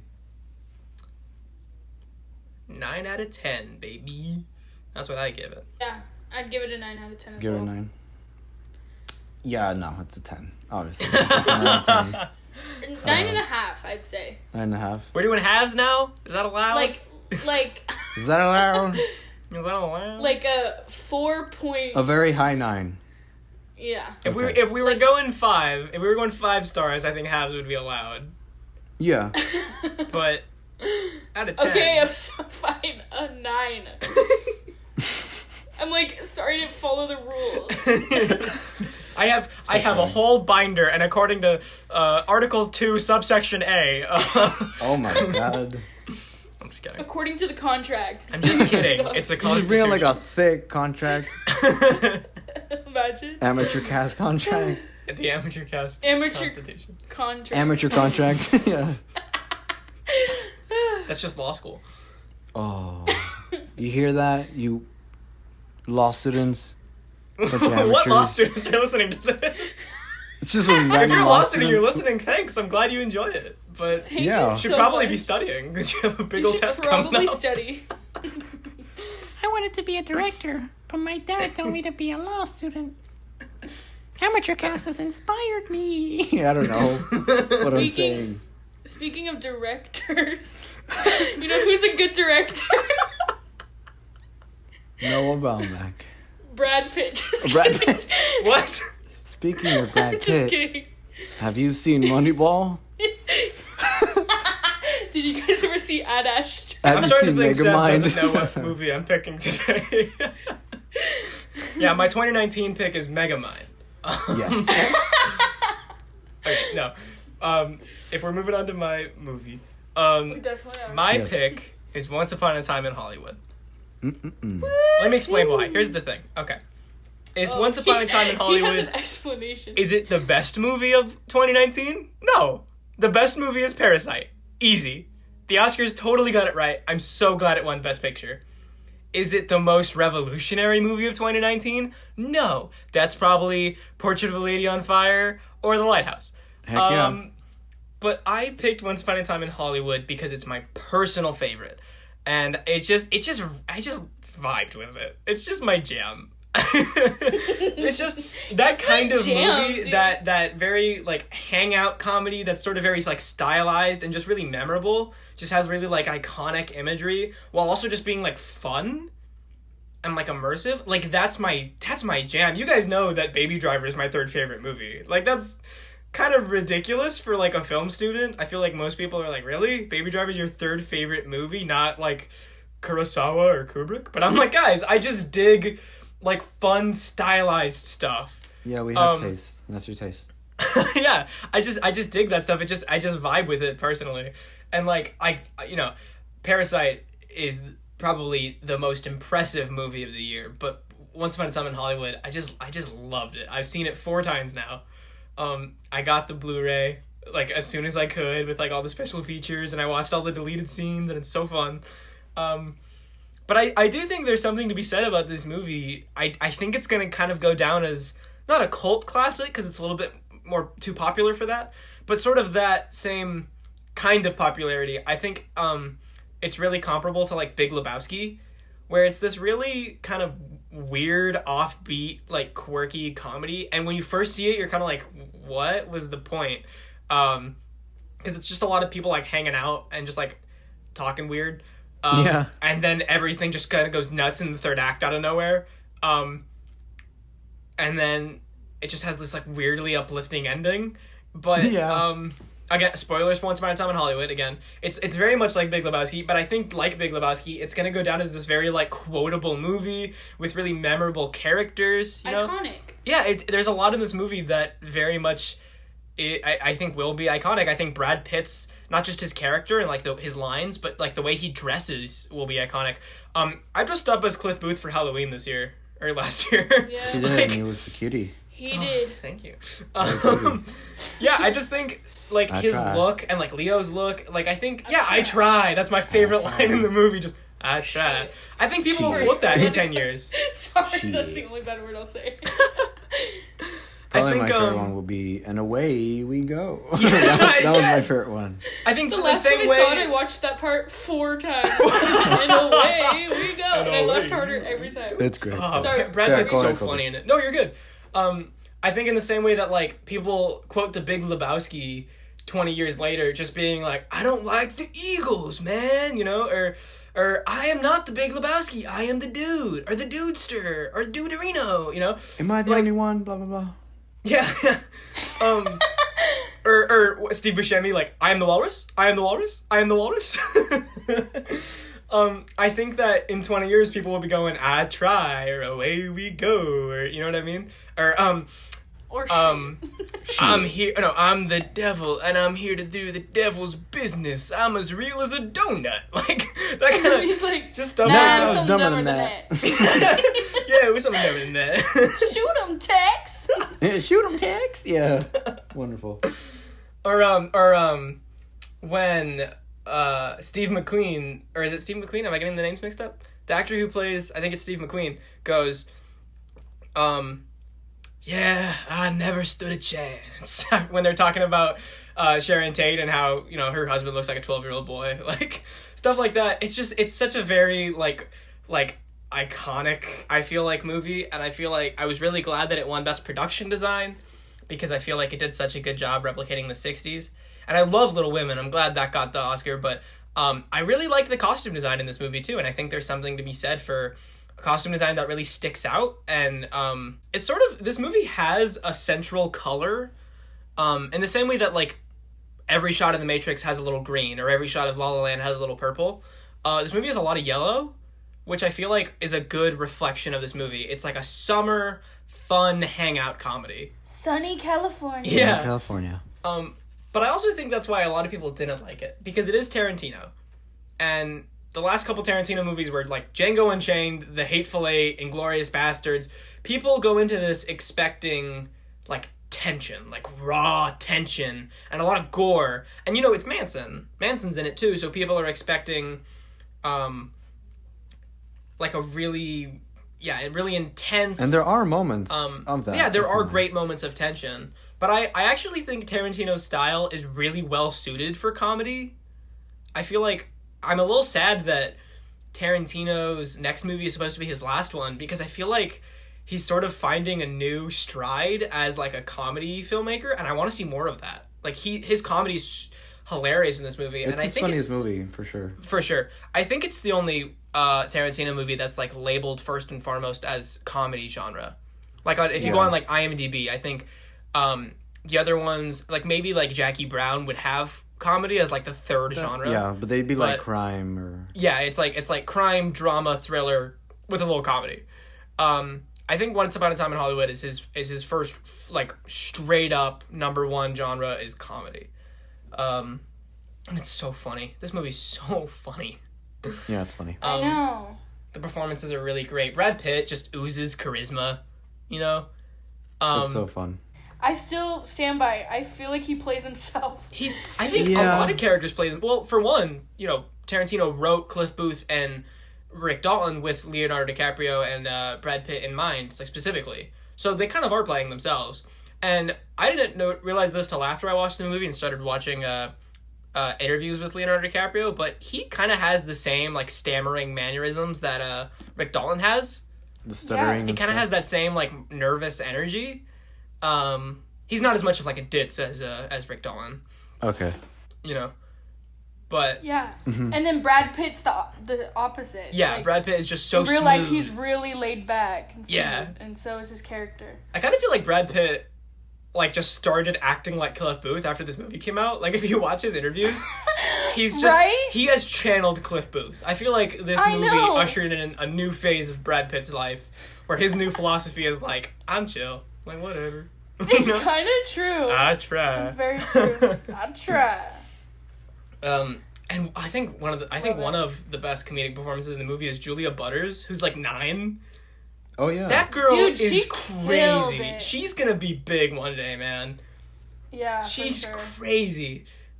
She's so funny in this movie. And when she stands up to Leonardo DiCaprio and she's like, I don't like names like Sourpuss or something like that. Mm-hmm. And then she's like, but since you're upset, we'll talk about that later. Like, she's so good. She really holds her own with the adults in this movie, man. Very true. Yeah. So she has really good confidence. What was your guys' experience? Soundtrack. Oh yeah, the soundtrack is love the soundtrack. Phenomenal. Awesome. I've listened to Son of 11 Man like so many times since this movie came out. It's like the #1 on my playlist now. Dude, the version of California Dreamin', I've listened to that so many times. Yeah. Because that version is so good. I love it. Yeah, it feels very bittersweet, that song. I know. What was your guys' experience with this movie? Because personally, when it came out for me, and this is probably one of the reasons why, even if I don't think it's necessarily the best, it just stuck with me the most, is because when this movie came out, I had been, at that point, so disappointed with 2019. Yeah. And in hindsight, 2019 is one of my favorite years for film in recent memory, but kind of all the great ones, in my opinion, came at the end. Yeah, in the fall. The only films I really loved before this one were like Midsommar and probably Endgame, but that's more like a fun, like, popcorn movie, you know? Yeah. Yeah. This movie came out, and I was just thinking, like, I don't have a favorite film of 2019 that I can say that I'm, like, proud of at this point, you know? And then I was, like, really hoping it would be this movie, and then I saw it, and it just worked for me. I just walked out, and I was like, yep, there, I found it. I found the one, I'm sticking with it. What was your guys' experience with this movie, going into it, both with the context of, like, 2019 and of the rest of Tarantino's filmography? Well, I saw it with you the first time. But Oh, that's true. Second time. I forgot. Yeah. And you just told us it is so good. And I remember you being like, but you said something about the ending. You're like, and the ending is controversial, but I like it. Okay. Or you said something like that, and I was like, okay. I just really liked it. Yeah, I definitely expected more action, more gore, and, like, intensity, but I'm glad that it wasn't, because we got to see a different side of Tarantino's direction, which it was, yeah, like you said, it was really funny. And I really like movies where you're kind of just like the chill out movies, you know, like hangout movies. I really liked that genre where you kind of just, there's not like a super strong narrative, but you're still following a character and seeing what they're gonna do. And obviously there's still, like, heavy plot, but yeah, I just really enjoyed it. And the ending, a lot of people are like, I don't really like it, but I thought it was really, like, brilliant. Yeah, we should delve into the ending, but first, Sebastian, what was your experience with this movie? Yeah, I felt the same way, Kolby, in the sense that this 2019 was disappointing. I had seen that Lion King remake by then, and I was like, 2019 is the worst year of all time, and I wanted to kill myself. But I had seen Under the Silver Lake then. Hopefully we can talk about that movie another day. But which was my favorite film before The Lighthouse? No, before, like, all the other movies that I saw, because I think, like, Marriage Story, Parasite Right. are, like, better. Yeah, 2019 really, like, had a bunch of great movies come out all at once in the last 2 months. Yeah, But the I rest of agree. the year was It's pretty very dry. true. So going in, it was a breath of fresh air, definitely. Like, right from the beginning when it says a film by Quentin Tarantino, and I was like, oh, I'm at home. You know, like with the yellow font and everything. It's like, I miss this. I miss going to the movies and seeing a great movie. And in terms of his filmography, I would say it's in the middle for me. I personally love more of his, not that they're gory, more of films of his that have tension and have Like the beginning of a progression, Inglourious Basterds? like revelations of the story. Yeah, sure, but like for me, I prefer Hateful Eight over this one personally, because not only do I love his tension, I love his dialogue. And there's a lot of talking in Hateful Eight, and it's so sharp enough to draw blood that I love it. And same thing here, you know what I mean? Like, it's not like his style is gone or anything. His dialogue here is still great, it's still snappy, it's still fun. But again, like, I was kind of taken back by the fact that nothing was really happening. But I was still enjoying it too. It was like, oh, cool, like Tarantino is kind of maturing in a way, like he's becoming someone else. He's not trying to fall into his same shtick. And don't get me wrong, I love his style. Some people just flat out don't like how insane his movies get. I love it. Like, for me, my personal favorite of his is Kill Bill, which is probably his most stylized movie. Yeah. And Kill Bill and Pulp Fiction, but we can talk about those movies another day. But so yeah, and then the entire time at first I was kind of taken back by it, but at some point I'm like, okay, so it's this kind of movie. So I just kind of sat back and decided to relax and enjoy it, and I did. And obviously there are moments of Tarantino in there, like when Brad Pitt goes to Spawn Ranch, freaking intense scene. That's a very tense scene. It's very Inglourious Basterds-esque. Yes, definitely. And speaking of Inglourious Basterds, the ending is extremely Inglourious Basterds, where Tarantino rewrites history And you guys were saying how some people were like, I don't like it. I freaking love the ending of this movie. It is so Me too. Yeah. satisfying and so awesome to just get these terrible, horrible, ugly, disgusting people who actually murdered innocent people and to humiliate them and show them as clowns and fools is so awesome. I loved it. And it's the same thing how he represented the Nazis and Hitler and the Glorious Bastards. Just Yeah. complete idiots. And I loved it. Like, to me, to show, like, what do you think, like, the Nazis and the evil people revel in? They, like, totally revel in being represented as powerful, as these evil people that actually did something awful and made a movement. And, like, they get turned on by that. And speaking of the Nazis, Jojo Rabbit did the same thing by completely humiliating them. And that's the way you do it. You don't, like, show it in a way that totally turns them on, but you just show them as complete imbeciles and fools. And that's what's going to piss them off. And the same thing with this. And that's why I was like, this is awesome. It becomes a complete farce by the end of the movie. The flamethrower. So, yeah. When he walks out of the shed with the flamethrower and the music's I- like, bo, bo, bo. The music, yeah, it's so dramatic. Every it's so time over I the watch top. it, I scream. I torched one of them. Is everyone That was okay? the most- Well, the hippies sure ain't. That's for damn sure. Burnt to a crisp. I love that scene. So yeah, in terms of like movies in general, it's awesome. It's a lot of fun, but I also see it as like Tarantino's films and like where it stands in where it ranks in his all of his other films for me personally. And I noticed a lot of people who don't like Tarantino love this movie. Yeah. And Interesting. which is weird because it's like it's still very much Tarantino, but I can also understand why, because it's a very subdued, laid back movie for the Yeah, it's kind of majority like a of it. watered down version. And what do you call it? Gosh, I lost my train of thought. But in terms, I think because the second time I saw it, I loved it even more. I saw it with Alex. And she who will not be named for copyright reasons, and Adrian. Wait, so Adrian can But be we named, can say but his not... We can say his name. And okay. what's her name? Cheney? Yeah. Yeah. It's Voldemort. That's why we can't say it. Voldemort. Yeah. Oh crap. Trademark. No, at that time I loved it even more, but I seen it twice recently, and so there have been moments where I kind of just twitch in my seat, like, all right, come on, keep it moving. But if I am to like wait for a while and see it again, I'm sure I would love it even more.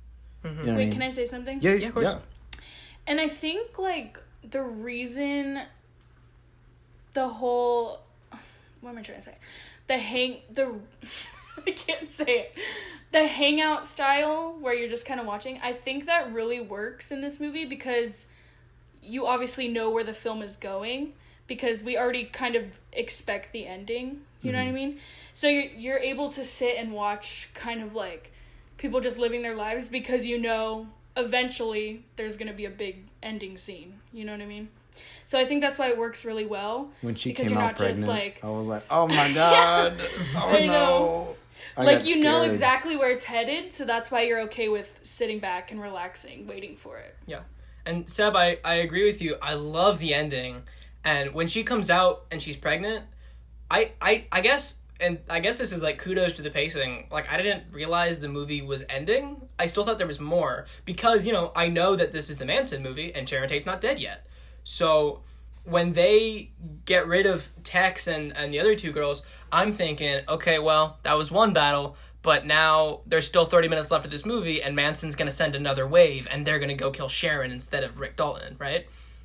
But then it just ended and it took me a minute to be like, oh, okay, so I guess this just takes place before Sharon died. And then I was like, wait, oh, it's the revisionist history. It's Tarantino, you know, taking history into his own hands again. And it's like you said, with Inglourious Bastards, a lot of people could take offense to the way that he makes the Nazis into a joke, or with Django Unchained, the way he does that with the KKK. you know? Oh, I love that. Yeah, but it's like you said, like Jonah Hill. if he was to portray them, accurately as this big, powerful, evil thing, like, he would be giving them that power that they want, but what he's doing is he's delegitimizing them. And it's the same thing that Jojo Rabbit does, and it's the same thing that Raiders of the Lost Ark does with the Nazis. It's taking them and making them these silly, goofy villains, because that's what they are. They're idiots, you know? They're evil. It's the same thing that BlacKkKlansman does with racists, although that has a more realistic approach. It's delegitimizing them. And so, the first time I watched Inglourious Basterds, I didn't like that they changed history and killed Hitler, because I think that was like my first Tarantino movie, and I wasn't ready for his style yet. Yeah. it might have been like my second, and I was just like that. I was like, that doesn't make sense. Like, why did they do that? And the more I've watched it, the more I've been like, oh, I see what he's doing here. He's delegitimizing Hitler. And then same with Django, like, he's delegitimizing the KKK and like taking this African American slave and like giving him a revenge fantasy, right? Yeah, which is great. So here in Once Upon a Time in Hollywood, he's sort of doing a similar thing. He's like getting back at Manson, who like took Sharon Tate, who's like portrayed in this movie as this beautiful, innocent, angelic being. A both total great Tarantino- portrayal yeah. of the actress. Both Tarantino and Margot Robbie have spoken about how they really wanted to portray Sharon Tate as just this lovable creature.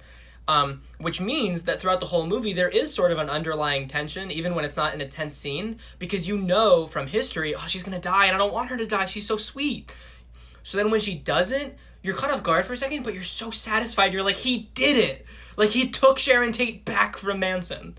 Yeah, because she's just not, she shouldn't just be remembered for her death, but she should be remembered for who she was. Yeah. Oh, exactly. Yes. And she's just such a beautiful person. I reject your hypothesis. Yeah. If you know what I mean. Oh, you know what I mean, Fabs? I didn't hear what you said. I reject your hypothesis. Where's that from? It's a Tarantino interview where somebody was like, you kind of didn't give Margot Robbie a lot of lines as Sharon Tate. Do you think that she's lesser as an actress because she's a woman, or some stupid question like that? And he just goes, I reject your hypothesis. Next question. I love it. There's so many savage interview moments. Yeah. It's the same thing he did with Django, where the guy was like, let's talk about how you use the N-word. And he was like, let's not talk about it. I'm not doing that.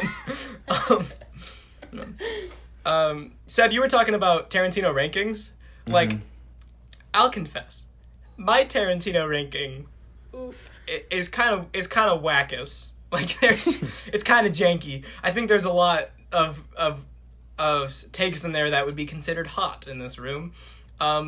I have, like, Jackie Brown and Pulp Fiction and Hateful Eight at the bottom, and I have this movie and Django and Reservoir Dogs at the top.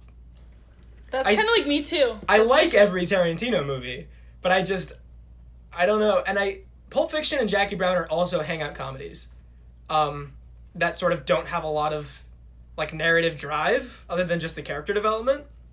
And I guess it just didn't work for me as well in those movies. And I feel like, this is, I'm gonna get myself in trouble here, but a problem that I've generally had with Tarantino is I feel like he tends to get a little tone confused. Like, Inglourious Basterds is a good example, which I have, like, in the middle of the list, because, there's, like, 3 concurring storylines in that movie that culminate in the end. There's the Bastards, who have this, like, epic, badass, like, stylized action sequence, right? Where they all have these big, flashy name introductions. And then there's the Michael Fassbender, Mike Myers storyline, which is kind of like a comedy of manners satire, where the British are, like, these, kind of, like, foppish, high-class people who are like, oh, and then you have the Shoshana sequence, or that storyline, which is, like, brutally realistic and really elegantly shot, and it's good stuff. All 3 of those are great, and then when they culminate at the end, I get a little bit like, well, these don't mesh together too well for me. And then with Pulp Fiction, like, you have, Vincent and Jules, who have this really funny banter, and they don't really take their, like, murderous job, like, too seriously. Like, they shoot a guy by accident, and it's, like, a funny scene. And then you have Bruce Willis, who is this really, like, mopey, like, serious boxer guy who has this chick that he, like, treats badly on a motorcycle, and he's just like, come on, babe, let's go. And it just doesn't mesh for me. I think the reason the hangout comedy works for me in this movie is because it's more tonally consistent. Like, this movie, it has those great moments of tension, but it is a comedy, and it is just sort of a laid-back, stylized comedy that ends with this really uplifting note of Sharon Tate, and this really, like, fun revenge thing with the flamethrower. Like, it's just a fun movie. And I think that's why I have it so high for Tarantino. Hopefully we'll do a Tarantino episode in the future. Yeah. And I'll I'd pick a love different to. movie. I won't pick this one because I've already talked about it. But, yeah. So I'm going to give it a 9 out of 10. Yeah, 9 out of 10 for me. I give it an 8 out of 10. Awesome movie, a lot of fun. Again, in the middle, but I think, like you said, Kolby, it'll be definitely like one of those cult classics, like, not like a cult classic, obviously it's more famous, but a classic like Big Lebowski in the future, so. Or like Scott Pilgrim, where it's just Or kind like of, Scott Pilgrim, it's got yeah. a very signature style, and it's just very quotable, with very memorable like characters and designs and stuff. And the iconic actors in it, too. Yeah. Yeah, for sure. So on that note, what have you guys been watching this week? So I'll recommend a new movie that I'm really excited is like on streaming now. It's on HBO. It's called Bad Education with Hugh Jackman and Allison Janney, and Ray I've heard of Romano. I really enjoyed it. I've been really keeping my eye out for like new feature films on streaming because we can't go to the theaters and I need new movies. So I really enjoyed Bad Education. I would say it's my favorite of the year so far. That's such a low bar because there's like 5 movies. You don't like Onward? What? How dare you? A kid's movie? Alex, I actually have this podcast you should listen to where I talk about Onward. Oh, Wait, crap, so do I. I'll check it out. Oh, really? But yeah, Bad Education is a really great movie. It's based on a true story, and it's about this sort of money laundering scheme scandal that happened with I won't spoil it, but it is a true story. spoil. Hugh Jackman is the best part. He gives such a good performance, one of his best, probably his best since Logan. Oh, wow. Since the greatest. Since the greatest piece Nope, of crap. didn't say that. Hey, I like that movie. We for can talk you. about that piece of crap. Sorry, that was I mean. like that movie. I'm But glad yeah, you do. I very Guilty much recommend pleasure, don't Bad worry. Education. And then Awesome. the other movie I watched recently, which I'm super late on this because it's like a classic that I never seen, was Dirty Harry, and I loved it. And Aw, literally like that was my grandpa's the minute after I watched it, I ordered the Blu-ray box set of the entire series, and it came like today. So I'm like Awesome. Love that. pumped to watch the rest of the series. Yeah. That's awesome. What about you, Seb? I've seen some, yeah. I saw Sonic the Hedgehog. Oh, Was not that bad. I didn't hate Just it. kidding, I haven't seen it. I'm like, what? I don't Well, I even- went in with Sure. low expectations, and I Pixels kind of had fun. That's okay. okay. I grew up watching Sonic, playing his games. I love the character. I was a huge fanatic of Sonic. You can ask my parents. I had a Sonic party and everything. And I can draw him just from memory. That's like right sick. now, I don't even need to see a photo. So, regardless of quality and how old I am, I had to see a Sonic the Hedgehog movie. Like, there was no question. I had to see it. And I didn't find any way to see it in the theater. Like, we were kind of busy when it came out, and now this whole quarantine happened. So we're like, well, let's just wait till it's on VOD. And so we finally saw it, and it wasn't that bad. That's good. yeah, it's not bad, but I just thought it was weird how it was the same movie as Hop. It was much better than Hop. No, I know, but haven't it's seen like Hop the was parallel with like James just Marsden awful. with the CGI character in Yeah, the car I going agree. on a road trip. It was super like a weird parallel. James. Like, how did he get James cast in both of these roles? Just to repeat, it's not a good movie. It's not like it's anything great, but I really didn't Rating out of 10. hate it. I like a 5, like a solid 5. Yeah, that's fair. Oh. Mediocre. Which is really high, actually. You know what I mean? So I don't Is know. I 5 a enjoyed passing grade?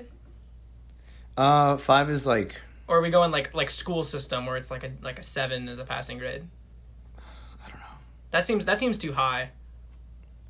I don't know. No, but like, I probably won't see it again. But I Sure. didn't hate myself while watching it. So, Yep. and I rewatched Dead Poets Society with Robin Williams, Oh, and movie. it's better than I remember it. Guys, There I was- still haven't seen it. I'm Really? Alex, you'll love it. Yes. It's totally your I jam. know. There's Everyone always so much tells me. about it that I resonate with, like the fact that these people or these kids are they're kind of forced to be at this school and forced to do what they need to do and what really their hearts tell them to be artists, to create, to think. And I can really resonate with that.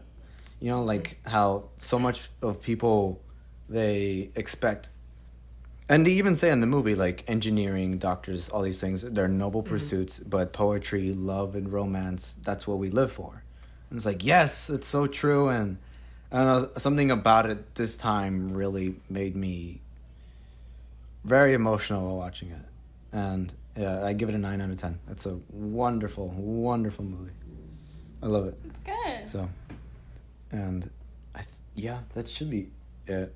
Yeah. What about you? What Pal? about you, Alex? Okay, so I finally finished watching Call Me By Your Name. Oh. Because I had only watched half of it, like, a long time ago. So I finally finished watching it. Beautiful. It's awesome. Loved it. Yeah. And then I finally watched Taxi Driver. Oh, I'd yes. never- Oh! Taxi Driver's It was great. so good. I love Robert De Niro with all my heart. It's probably his best performance next to Raging Bull. Raging Bull, yeah. It was so good. And I mean, I think that's my favorite score in any movie. Favorite Taxi score of Driver. any movie, Taxi Driver? I think so. Wow. The jazz That's a in good that one. is incredible. It's That a like good isn't it like a saxophone? Balance. Yeah, it's a saxophone. Oh my gosh, it's so good. Sorry, I know I keep talking. Paps, go ahead. Yeah. I mean, there's not much to say that Yeah. people don't already know. Yeah, It's exactly. A great movie. Yeah. So. If you haven't seen Taxi Driver, I mean, go watch Taxi Driver. What's wrong with you? It's on Netflix. Watch it. I'm just kidding. I'm not going to shame you for not seeing movies. We all have. No, blind I'll spots shame with you. classic Watch it. Why movies. haven't you seen Okay, it? yeah, we'll shame you. Watch Taxi Driver, you idiot. We'll go ahead and shame you. I shamed myself. Trust me. We'll shame you into having a really good Martin Scorsese experience. Yes. All right. What are we going to be doing next week? Okay, Or so next week. 2 weeks. Next or, episode. I don't know. Next time, Okay, a very so special amateur cast. yes. Our next episode is going to be about Damien Chazelle. Yes. And obviously his newest film, The Eddie, is coming out. It's a So TV Or we're it's a show. going series, to- right? It's serious. Oh, that's what I meant. Oh, like a limited series. So Don't worry, not too sorry. much. I'm so sorry. No, you're good, you're good, you're good. Forgive Same me. thing. It's just a really long film split into episodes. That's what I see it as. So it's going to be coming out on Netflix, so you already know we're going to be watching it and Heck talking yeah. about it. Oh. Very exciting. And then we're going to dive into some different films by Chazelle and have a good debate because we already know we have some contrasting opinions about some things. So More or less. tune in next time and it'll be really interesting, I swear. I can't wait. I cannot wait. So thank you guys so much for listening. If you made it this far, I still can't believe you've listened, but we love you guys. Thank you to that law I'm just student kidding. who was listening. Oh Keep yeah, thanks, studying, law bro. student. Keep studying, bro. You got this. You You know, got this, when we man. get sued for saying something wrong on this show, you can defend us as our single Yes. legal fan. Please. You can defend us. Bye, everybody. Have a good one. Bye, everybody. Take care, you guys. Bye-bye.